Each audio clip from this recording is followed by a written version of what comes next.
দর্শক দেশের মুদ্রা বাজার ও তৈরি পোশাকের রপ্তানি বাজারে নতুন প্রতিযোগিতা নিয়ে আলোচনার জন্য আমাদের সঙ্গে ভার্চুয়ালি যুক্ত হচ্ছেন নিট পোশাক মালিকদের শীর্ষ সংগঠন বিকেএমইউ সভাপতি মোহাম্মদ হাতেম।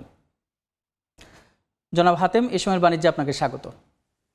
জি, আপনাদেরকে ধন্যবাদ এবং জি কলাকুশলী সবাইকে ধন্যবাদ আপনাদের। জি, আমরা প্রতিবেদনটি দেখলাম যে নতুন করে এই পোশাক রপ্তানি বাজারে প্রতিযোগিতা সৃষ্টি হতে পারে, তো এ ব্যাপারে আপনার কি বলার আছে?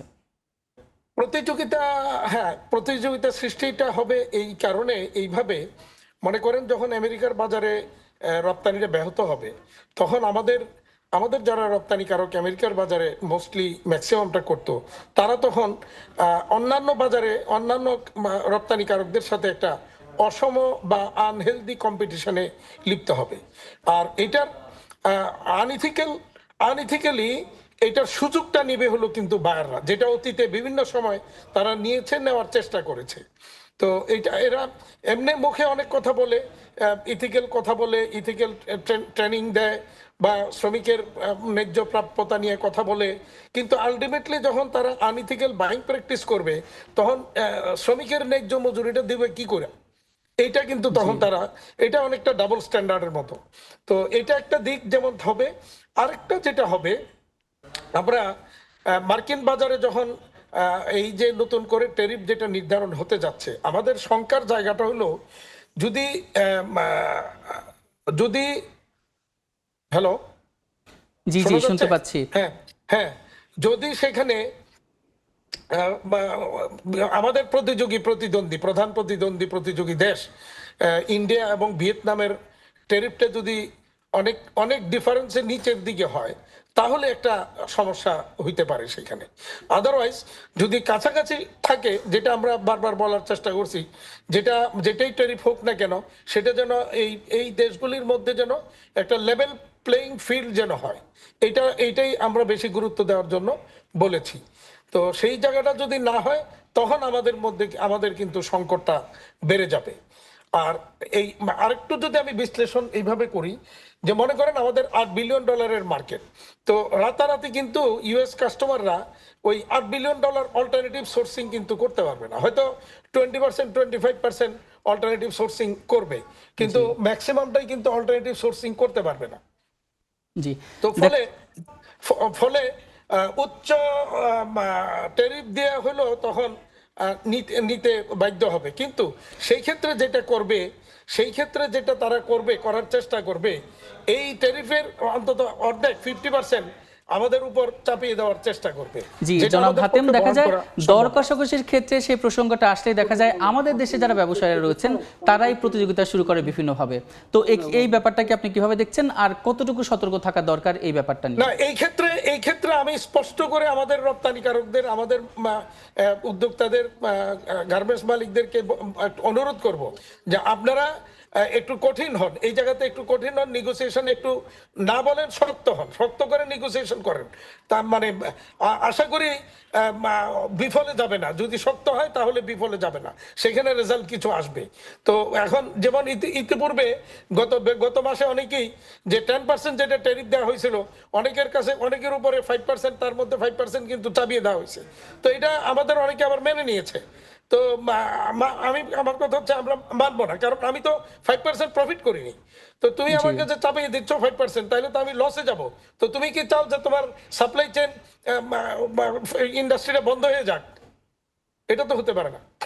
জি, এই যে আগামী সপ্তাহে কিন্তু আবারও শুল্ক নীতি নিয়ে আলোচনায় বসার কথা রয়েছে, তো সেখানে দেখা যায় যে আপনারা কি চাচ্ছেন, কি পরামর্শ দিয়েছেন বা চাচ্ছেন যে কিভাবে সেই শুল্ক যে বৈঠকটা রয়েছে সেটা কিভাবে আগাক?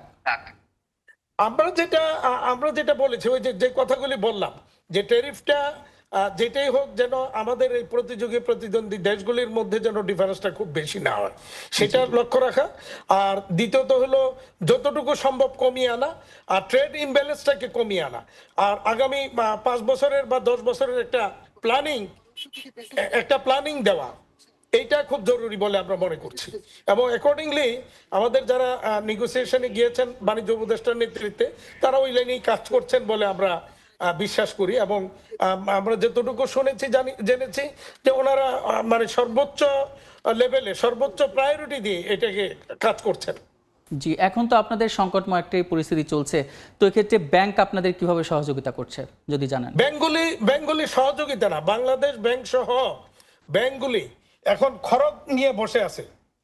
কই যাও? জি, খরচ নিয়ে হাতিম বসে আছে, আপনাকে শুনতে বুঝছেন? পাচ্ছি আমরা। হ্যাঁ, খরচ নিয়ে বসে আছে।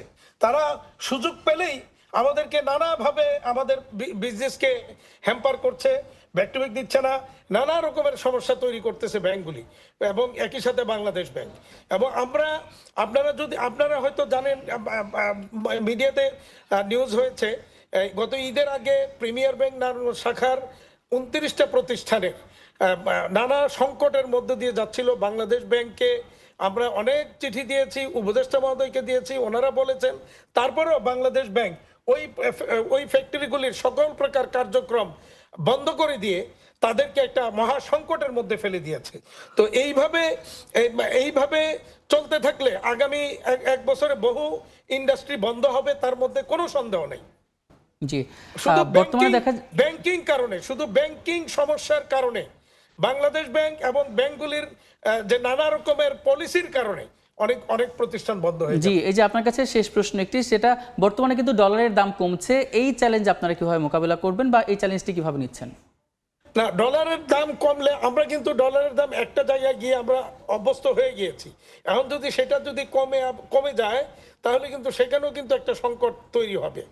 তো এগুলি নানা কিছুই আছে, কিন্তু সবচেয়ে বড় সমস্যা কি, যেটা এই সরকারের সাথে আমরা যেটা সমস্যা ফেস করতেছি, সেটা হলো ওনারা আমাদের সাথে বসছেন না এবং আমাদের যে নানা রকমের সংকটের মধ্য দিয়ে যাচ্ছি, আমাদের কথাগুলি ওনারা শুনছেন না। এইটা হলো সমস্যা বেশি। ওনারা যদি আমাদের কথা শুনতেন এবং আমাদের বক্তব্য যদি অযৌক্তিক ওনারা মনে করেন, তাহলে ওনারা আমাদেরকে বুঝিয়ে দিক যে এটা আপনাদের এই বক্তব্য যৌক্তিক না, এই কারণে যৌক্তিক না, এইটা যৌক্তিক। সেটা ওনারা করছেন না। এটা আমাদের জন্য সবচেয়ে বড় আরেকটা বড় সংকট। জি, আপনাকে অসংখ্য ধন্যবাদ। রপ্তানি বাজারে বাংলাদেশ শক্ত অবস্থান তৈরি করুক, এটাই প্রত্যাশা। এ সময়ের বাণিজ্যে যুক্ত হওয়ার জন্য আপনাকে আবারও ধন্যবাদ। Thank you. আমরা এতক্ষণ আলোচনা করছিলাম দেশের মুদ্রা বাজার এবং রপ্তানি বাজারে বাংলাদেশের অবস্থান, নতুন প্রতিযোগিতা, এসব নিয়ে। আর এর জন্য আমাদের সঙ্গে ভার্চুয়ালি যুক্ত ছিলেন বিকেএমই এর সভাপতি মোহাম্মদ হাতেম।